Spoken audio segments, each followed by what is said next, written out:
Assalamualaikum warahmatullahi wabarakatuh. Kami dari kelompok 1 akan menjelaskan tajrid dan tajdid. Kami beranggotakan 7 orang, diantaranya Sandi Reza Pabrian, Fauzia Dewi Amalia, Rizky Nasrullah, Dito Dang Kurniawan, Antoni Suryaji, Muhammad Iqbal Rustiadi, dan Fazli Ajis Jabar. Untuk selanjutnya akan dijelaskan oleh teman saya. Baik, saya akan menjelaskan pengertian tajdid dan tajrid. Saya akan membahas tajdid terlebih dahulu. Istilah tajdid berasal dari bahasa Arab, yaitu jaddada, yang berarti memperbaharui atau menjadikan baru. Kata ini pula bentukan dari kata jada, yajidu, jidan atau jidatan.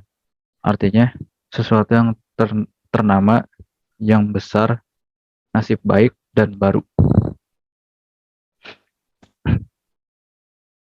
Tajdid itu kan memperbarui. Yang diperbarui itu adalah hasil pemikiran atau pendapat, dan bukan memperbarui atau mengubah apa yang terdapat dalam Al-Quran maupun Al-Hadis. Dengan kata lain, yang diubah atau diperbarui adalah hasil pemahaman terhadap Al-Quran dan Al-Hadis tersebut. Lain halnya, Nurholis Majid mengatakan bahwa pengertian yang mudah tentang modernisasi ialah pengertian yang identik atau hampir identik dengan pengertian rasionalisasi, yang berarti proses perombakan pola berpikir dan tata kerja lama yang tidak rasional dan menggantinya dengan pola berpikir dan tata kerja baru yang akhilah. Yang kedua, pengertian tajrid. Istilah tajrid berasal dari bahasa Arab, berarti pengosongan, pengungsian, pengupasan, pelepasan, atau pengambil alihan. Sedangkan tajrid dalam bahasa Indonesia berarti pemumian. Istilah ini tidak sepopuler ketika menyebut istilah tajdid, sekalipun yang dimaksudkan adalah memumikan hal-hal yang bersifat khusus. Dalam ibadah kita, tajrid hanya ikut Nabi SAW dan tidak ada pembaruan. Sedang dalam muamalah kita tajdid, yakni melakukan modernisasi dan pembaruan. Bismillahirrahmanirrahim. Assalamualaikum warahmatullahi wabarakatuh. Perkenalkan, nama saya Fazli Ajis Jabar. Baik, di sini saya akan melanjutkan apa yang telah disampaikan oleh teman saya. Di sini saya akan memaparkan tentang watak Muhammadiyah sebagai gerakan tajrid dan tajdid. Dalam Muhammadiyah, kekuatan tajdidnya terletak pada upaya menjaga keseimbangan atau disebut juga dengan tawazun, di mana antara purifikasi dan dinamisasi sesuai dengan bidangnya. Nah, di sini arti dari kata tawazun yaitu sikap atau watak menyeimbangkan segala aspek dalam kehidupan, tidak condong kepada salah satu perkara saja. Nah, apabila keseimbangan ini atau tawazun ini goyah, maka tajdid menjadi kurang sempurna dan sulit disandingkan dengan perkembangan zaman. Nah, selanjutnya yaitu munculnya gerakan tajdid sebagai jawaban terhadap tantangan kemunduran yang dialami dan atau tantangan terhadap kemajuan oleh kaum muslimin. Juga didasarkan pada landasan teologis yang menyebutkan perlunya pembaruan setiap 100 tahun. Nah, di sini arti dari kata landasan teologis dapat disimpulkan yaitu dasar yang diterapkan nilai-nilai ilahi yang terdapat pada Al-Quran dan As-Sunnah, yang merupakan nilai yang dimana kebenarannya sudah mutlak dan universal. Demikian dari saya, terima kasih.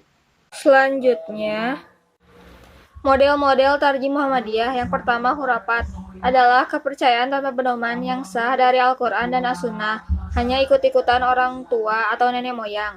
Yang kedua, bid'ah biasanya muncul karena ingin memperbanyak ritual tetapi pengetahuan Islamnya kurang luas, sehingga yang dilakukan adalah bukan dari ajaran Islam. Misalnya selamatan dengan keduri dan tahlil dengan menggunakan lafal Islam. Yang ketiga, masyarakat Jawa pada umumnya menggunakan upacara selamatan dalam berbagai peristiwa seperti kelahiran, hinatan, perkawinan, kematian, yaitu terdiri dari 3 hari, 40 hari, 100 hari, dan kahul. Selamatan ini selalu diiringi dengan membaca tahlil sebagai cara mengirim doa kepada si mayit. Yang keempat, bentuk hurufal lainnya yang biasanya dilakukan orang Jawa adalah penghormatan, kuburan orang-orang suci, sambil meminta doa restu, jimat, benda-benda pusaka, dianggap mempunyai kekuatan gaib yang mampu melindungi. Ya, di sini saya akan melanjutkan penjelasan tentang model tajdid kemuhammadiyahan. Yang pertama, konkret dan produktif, yaitu melalui amal usaha yang didirikan. Hasilnya konkret dapat dirasakan oleh seluruh umat bangsa Indonesia maupun seluruh dunia. Yang kedua adalah tajdid Muhammadiyah bersifat terbuka. Maksudnya adalah mampu mengantisipasi perubahan dan kemajuan di sekitar kita. Misalnya rumah sakit yang dimana dapat dimanfaatkan oleh siapa saja. Yang ketiga, tajdid Muhammadiyah sangat fungsional dan selaras dengan cita-cita Muhammadiyah untuk menjadi Islam sebagai agama yang maju, berkebajikan yang senantiasa hadir sebagai pemecah masalah termasuk masalah ekonomi, sosial, kesehatan, dan pendidikan. Terima kasih. Selanjutnya akan dilanjutkan oleh teman saya. Model keagamaan Muhammadiyah. Organisasi Muhammadiyah adalah organisasi pergerak titik daya juang para kader organisasi dalam menjalani dunia dakwah demi tersebarnya syarat-syarat Islami. Merupakan sebuah isyarat bahwa gerakan Muhammadiyah telah menembus batas tradisi dan budaya, khususnya Indonesia, tempat di mana organisasi ini berkembang dan berwujud. Setiap kader dituntut agar bergerak dinamis, dapat menjiwai nilai organisasi dan khatab secara ideologi Muhammadiyah. Secara harfiah, terhadap perbedaan antara kita, gerakan dan pergerakan titik gerak sendiri merupakan perubahan suatu materi dari tempat satu ke tempat yang lainnya. Sedangkan gerakan berarti perbuatan atau keadaan bergerak dan pergerakan adalah usaha atau kegiatan. Pergerakan identik dengan kegiatan dalam rumah sosial. Dengan demikian, kata gerakan atau pergerakan mengandung arti unsur dan esensi yang dinamis dan statis. Saya akan menerangkan gerakan tasdid pada 100 tahun pertama. Pada permulaan 20 umat Islam, Indonesia menyaksikan munculnya gerakan pembaharuan, pemahaman, dan pemikiran Islam yang pada esensinya dapat dipandang sebagai salah satu mata rantai dari serangkaian gerak pembaharuan Islam yang telah dimulai sejak dari Ibnu Taimiyah di Syria, diteruskan Muhammad Ibn Abdul Wahhab di Saudi Arabia, dan kemudian Jamaluddin Al-Afghani bersama muridnya Muhammad Abduh di Mesir. Munculnya gerakan pembaharuan pemahaman agama itu merupakan sebuah fenomena yang menandai proses islamisasi yang terus berlangsung. Dengan proses islamisasi yang terus berlangsung, meminjam konsep Nakamura, dimaksudkan suatu proses di mana sejumlah besar orang Islam memandang keadaan agama yang ada, termasuk dari diri mereka sendiri, sebagian belum memuaskan, karena sebagian langkah perbaikan diusahakan untuk memahami kembali Islam, dan selanjutnya berbuat sesuai dengan apa yang mereka anggap sebagai standar Islam yang benar. Misi utama yang dibawakan oleh Muhammadiyah adalah pembaharuan atau tasdid, pemahaman agama. Adapun yang dimaksudkan dengan pembaharuan oleh Muhammadiyah ialah seperti yang dikemukakan M. Jindar Tamimi. Maksud dari kata-kata tasdid yang diambil dari bahasa Arab yang artinya pembaharuan adalah mengenai dua segi, ialah dipandang daripada atau menurut sasarannya. Sasarannya yang pertama yaitu berarti pembaruan dalam arti mengembalikan kepada keasliannya atau kemurnian. Ialah bila tasdid itu sasarannya mengenai soal prinsip perjuangan yang sifatnya tetap atau tidak berubah-ubah. Sasaran yang kedua yaitu berarti pembaharuan dalam arti modernisasi, ialah bila tasdid itu sasarannya mengenai masalah seperti metode, sistem, teknik, strategi, taktik, perjuangan, dan lain-lain, yang sebangsa itu dapat disimpulkan bahwa pembaharuan itu tidaklah selamanya berarti memodemkan, akan tetapi juga memurnikan, membersihkan yang bukan ajaran. Sekian dari saya. Gerakan Tajdid pada 100 tahun kedua.